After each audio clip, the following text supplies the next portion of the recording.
Hello అందరికీ welcome back to my knee vlog. ఈరోజు దోసకాయ పప్పు రెసిపీ షేర్ చేస్తున్నానండి. ముందుగా కడాయి పెట్టుకొని ఆయిల్ యాడ్ చేసుకొని ఆవాలు జీలకర్ర వేసి మంచిగా ఫ్రై చేయాలి.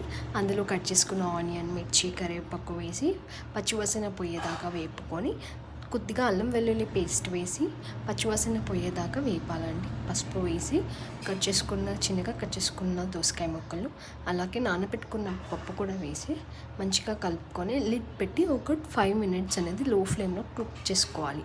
ఇలా మంచిగా కుక్ అయిన దాంట్లో చిన్న సైజ్ టొమాటో వేసి మరి 2 నిమిషాలు కుక్ చేసుకోవాలి. ఇలా మంచిగా కుక్ అయిన దాంట్లో రుచికి సరిపడా కారం, సాల్ట్ అలాగే మంచిగా కలుపుకొని అందులో 1 మినిట్ తర్వాత ఒక half glass of water add చేసి మరి 2 నిమిషాలు ఫ్రై చేసుకోవాలి.